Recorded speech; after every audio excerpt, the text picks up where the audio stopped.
నమస్తే, నేను మీ మధు. నా అన్వేషణ అన్వేష్ గత 2 రోజులుగా బాగా మారుమోగుతున్న పేరు ఇది. అయితే నా అన్వేషణ అన్వేష్ హిందూ దేవతల గురించి మరియు ఆధ్యాత్మికవేత్త అయినటువంటి గరికపాటి గారి గురించి కూడా ఎన్నో రకాలుగా మాటలు అన్నారు. సో ఈ మాటలు ఎవరు కూడా వినకూడదని కోరుకుంటారు, అటువంటి మాటలు అన్నారు.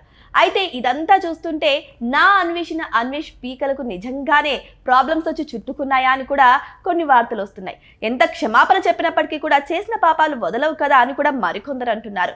మరి చదువుకున్న వ్యక్తి ఇలాంటి పనులేంటని మరికొంతమంది దుయ్యపడుతున్నారు.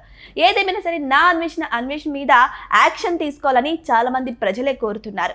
అయితే ఆయన కేవలం అనుకోకుండా అనలేదని, కావాలని వాంటెడ్ గానే ఈ మాటలు అన్నారని కూడా మరికొందరు అంటున్నారు.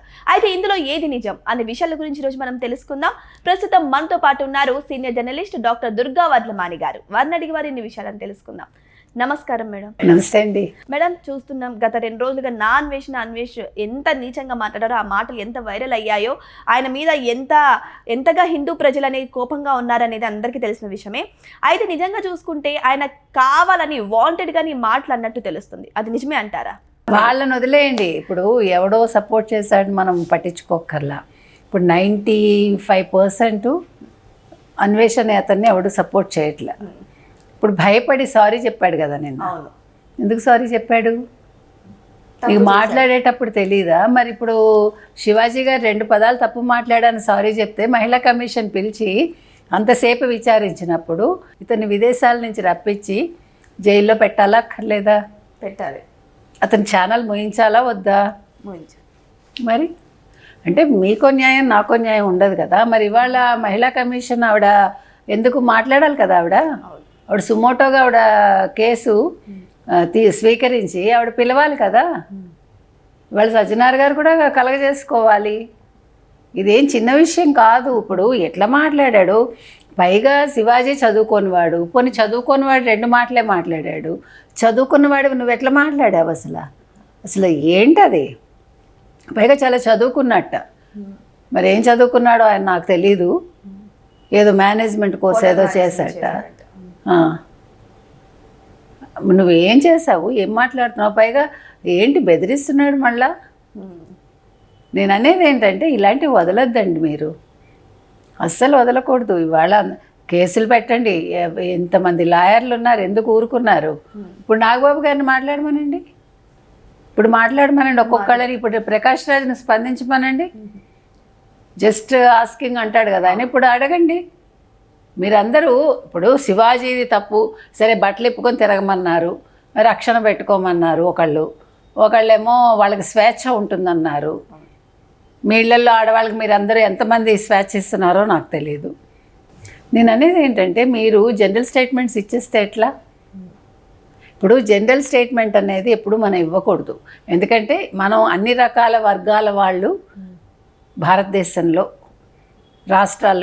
అన్ని రాష్ట్రాల్లో నివసిస్తారు. కాబట్టి ఒకళ్ళకు ఉండే రూల్ ఇంకోళ్ళకు ఉండదు. మధ్యతరగతి వాళ్ళ రూల్స్ వేరే ఉంటాయి, హయ్యర్ క్లాస్ వాళ్ళ రూల్స్ వేరే ఉంటాయి.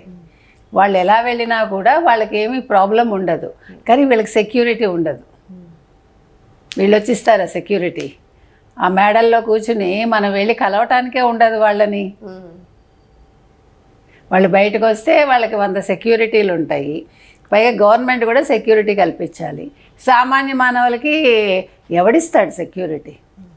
వీధి కుక్కల బారిన పడుతూ ఉన్నాం మనం. వీధి కుక్కలు వద్దు మొర్రో అంటే దానికి అక్కడెక్కడో మేడల్లో కూర్చుని అయ్యో అట్లా ఎట్లా చంపేస్తారు, నేను ఏడుస్తూ ఉన్నానంటుంది ఒక హీరోయిన్. ఆ కుక్కల కోసం ఏడ్చింది ఆవిడ. మరి ఇవాళ ఈ విషయం మీద మాట్లాడదే? బంగ్లాదేశ్లో హిందువుల మీద దాడులు జరిగితే ఆ హీరోయిన్ అడవట్లేదే ఇంట్లో కూర్చుని? వీధి కుక్కల కోసం ఏడ్చావు నువ్వు. మనుషులకు లేదా? అంటే హిందువులకు లేదా? మనుషులకు కాదు, హిందువులకు లేదా? అంటే హిందువులు మనుషులు కాదా? ప్రకాష్ రాజ్ దృష్టిలో కావచ్చు, లేకపోతే ఆవిడెవరు ఒక హీరోయిన్ దృష్టిలో కావచ్చు, సదా కదా ఏడ్చింది. మరి నాగబాబు గారి దృష్టిలో కావచ్చు. మీరందరూ మాట్లాడండి. ఇప్పుడు నేనంట మనిషి ఎట్లా ఉండాలంటే ఎవరికి సంబంధించిన అంశమైనా మీకు నిజాయితీగా అనిపించింది మాట్లాడాలి. ఏ అంశమైనా సరే నేను ఇవే తీసుకుంటాను ఇవి తీసుకోను అని ఉండకూడదు. ఇప్పుడు నేను ఫెమినిస్ట్ని కాబట్టి నేను ఫెమినిస్ట్ ఉద్దేశంతో మాట్లాడతాను, వాళ్ళు బట్టలు తక్కువ వేసుకున్నా నాకు బాధ లేదంటే ఎట్లా? లేదు నా ఇంట్లో ఫ్రస్ట్రేషన్ తీసుకొచ్చి నేను ఇక్కడ వచ్చి మాట్లాడితే ఎట్లా? అది కాదు. నా ఇంట్లోది వేరు అంటే, నా ఇంట్లోది వేరంటే నా ఇంట్లో గొడవల్ని నేను తీసుకొచ్చి మీకు ఆపాదించకూడదు, అది నేను అన్నది. పర్సనలే, పబ్లిక్ నేను నా ఇంట్లో సాల్వ్ చేసుకోదలేని దాన్ని ఇక్కడికి వచ్చి మాట్లాడే హక్కు కూడా నాకు ఉండదు. నేను ఇక్కడ చెప్పేది నేను నా ఇంట్లో పాటించగలగాలి, అంతవరకే. నేను నా ఇంట్లో ఏం చేస్తాను అది వచ్చి ఇక్కడ చెప్పగలగాలి తప్ప ఇక్కడ చెప్పేది ఒకటి ఇంట్లో ఉండేది ఒకటి ఉండకూడదు, అది నేను అనేది కదా.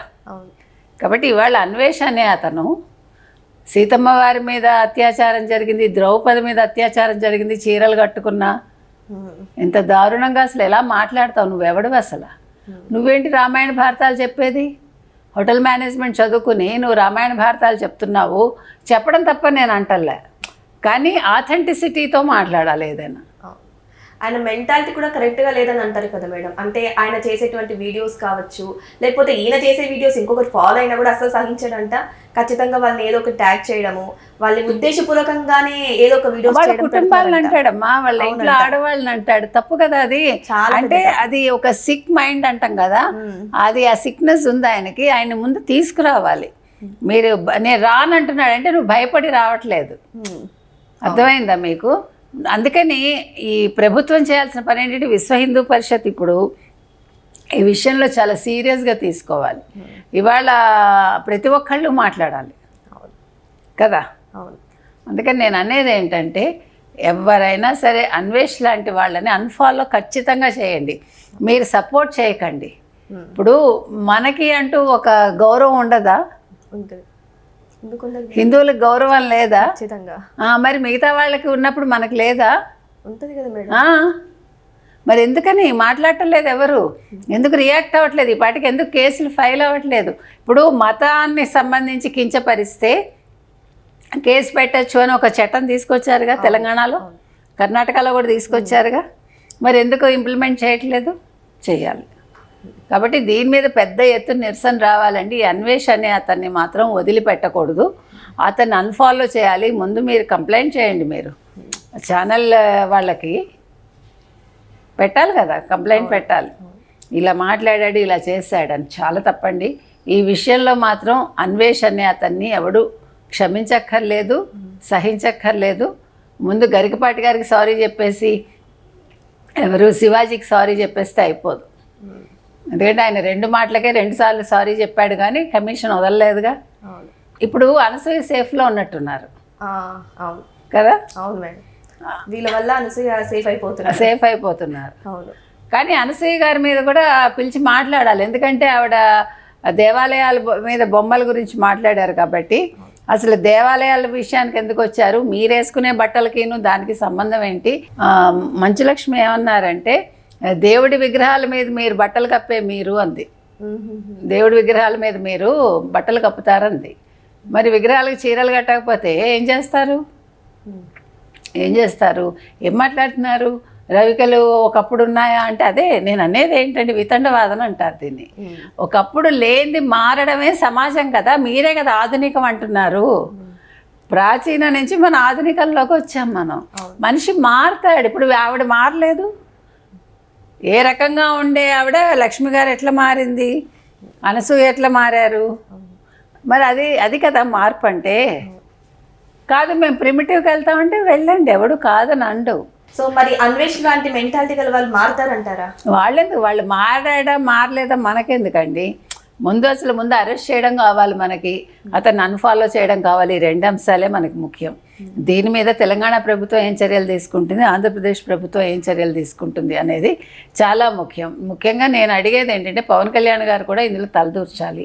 ఎందుకు అడుగుతున్నానంటే, ఆయన సనాతన ధర్మం అంటున్నారు కాబట్టి, సీతాదేవిని అతను కించపరిచాడు, ద్రౌపదిని కించపరిచాడు కాబట్టి ఈ అంశంలో కలగజేసుకోమని మనం ప్రభుత్వాలను కూడా అడుగుతున్నాం. ఏదేమైనా సరే నా అన్వేష్ చేసినటువంటి ఈ వ్యాఖ్యలు అయితే చాలా దుమారం అయితే రేపుతున్నాయి.